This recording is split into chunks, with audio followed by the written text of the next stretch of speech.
Hey everyone, I'm going to have a really just honest, thoughtful, philosophical discussion with you. The question is conquest always bad? And I feel like that word conquest garners a lot of images and ideas. I'm just dealing with the idea of conquest. I think there's a better way to do conquest. Obviously, like going into a city and pillaging and enslaving people, and all that sounds horrible, right? Let's just dissect the idea of conquest by itself, including conquest by culture. Like, you don't even have to raise any arms, but you go in and take over society, and you change its culture, and you change its values, and you replace it with your own by force. That's what we're talking about, right?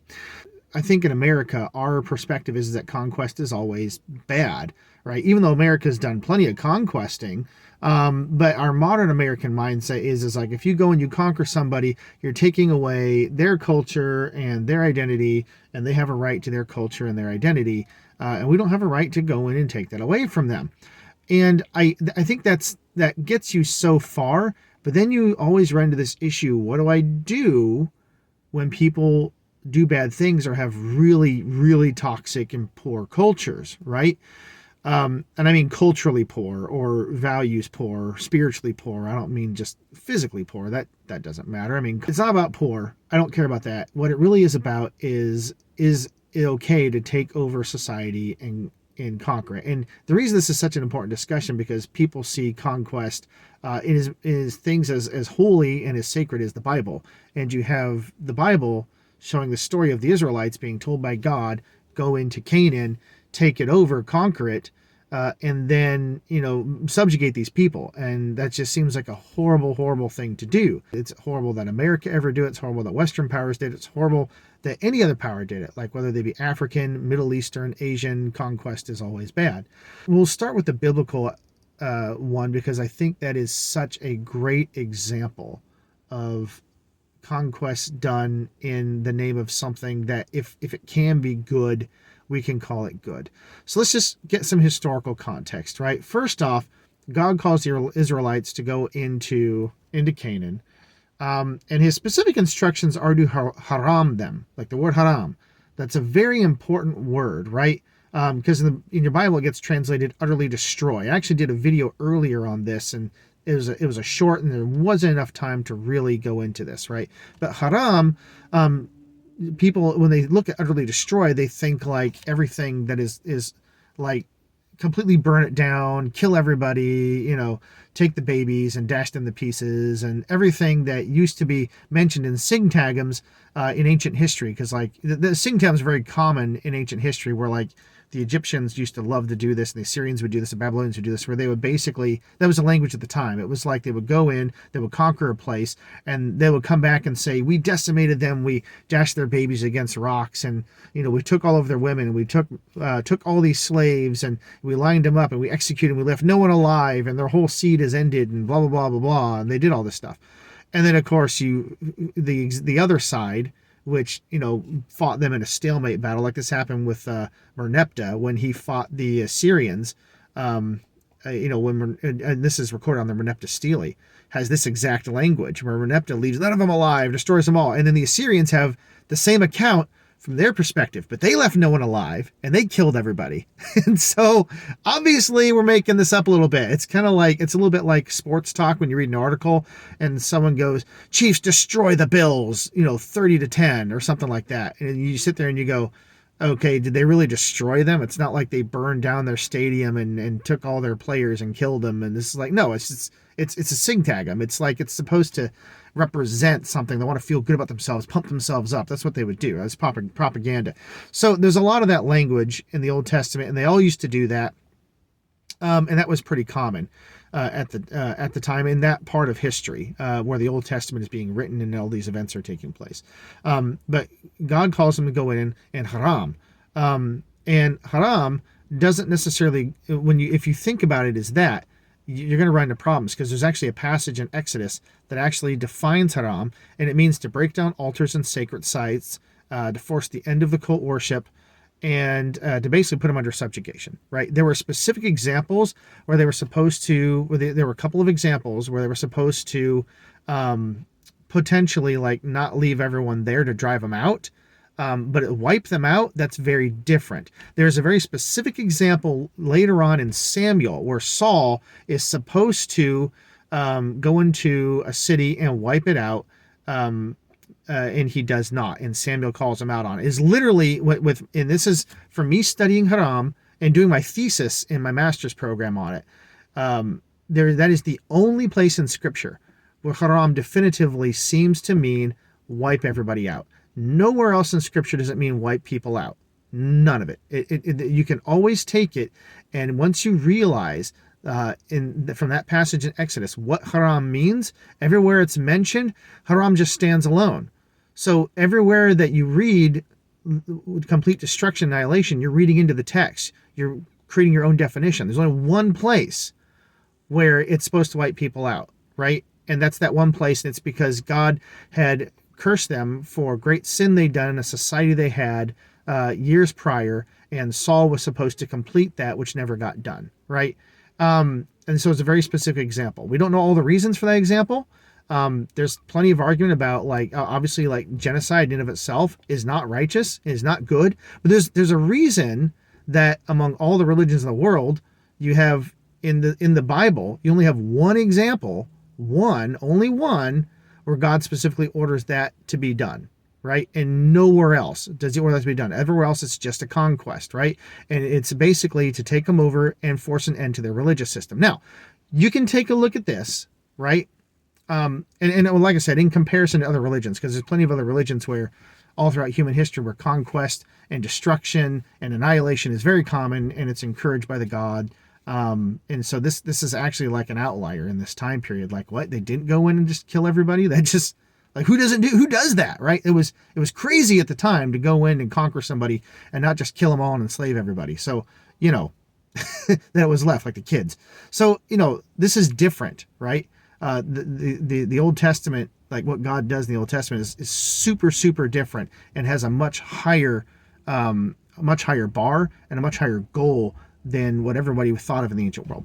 Anyway, not to get sidetracked, but they go in there and they take it over, right?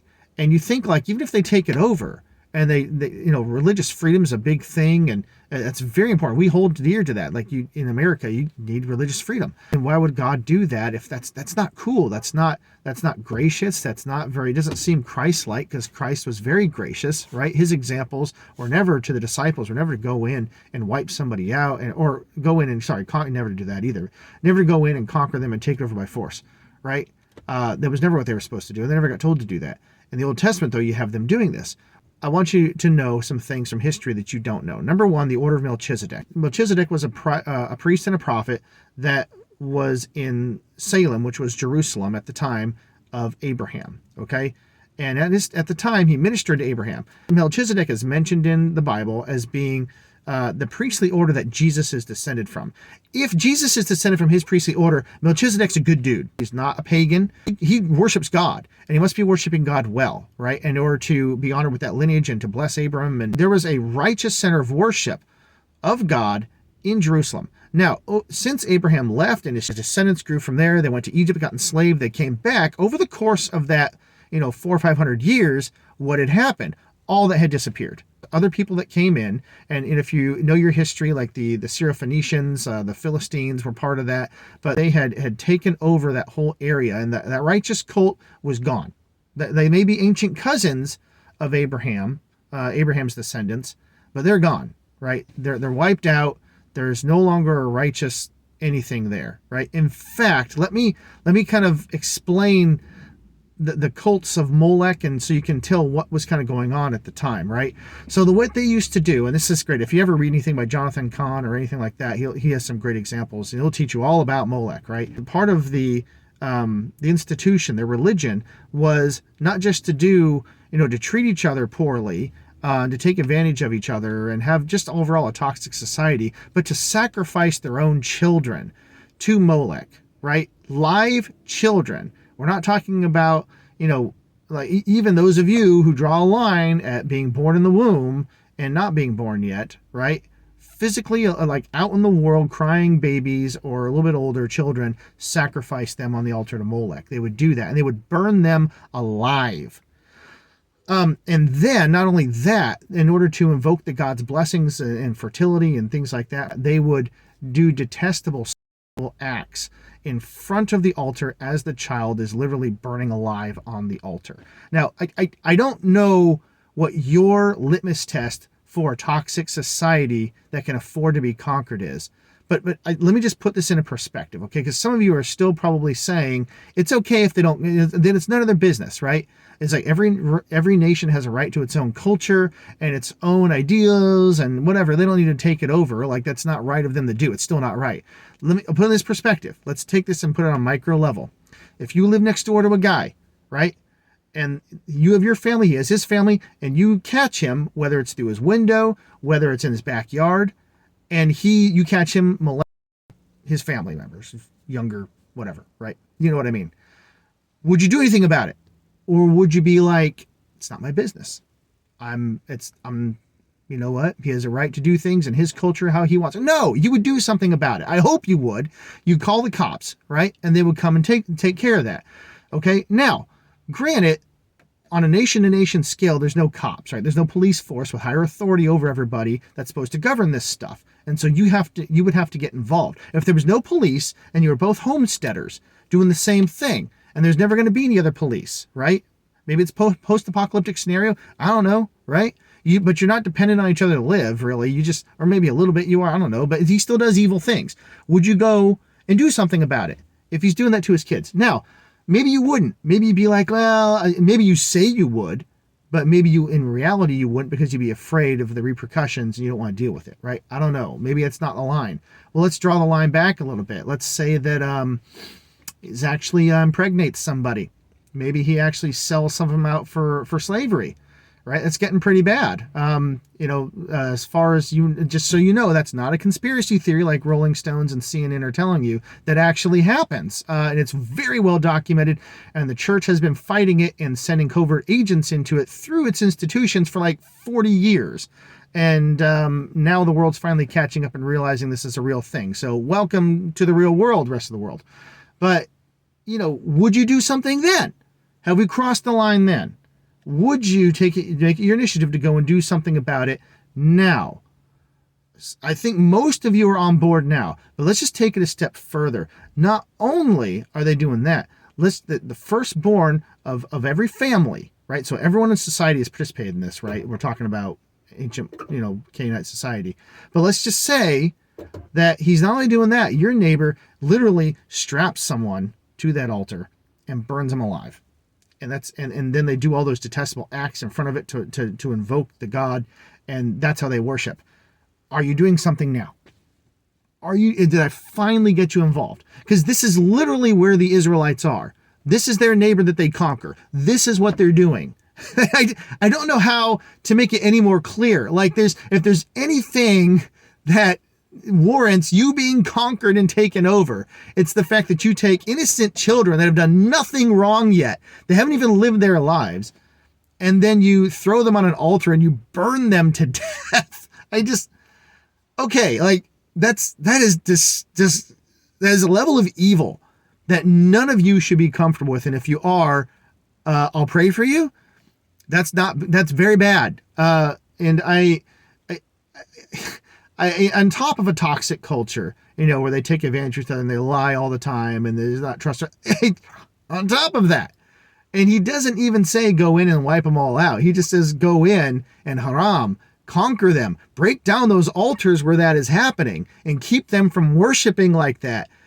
Make them shave their heads sometimes to as a sign that they've left the old way of life. And this is not a bad thing, right? And so I just think we got to be careful, because just like any word that we don't really explore in society, because I think that we don't explore this word conquest, right?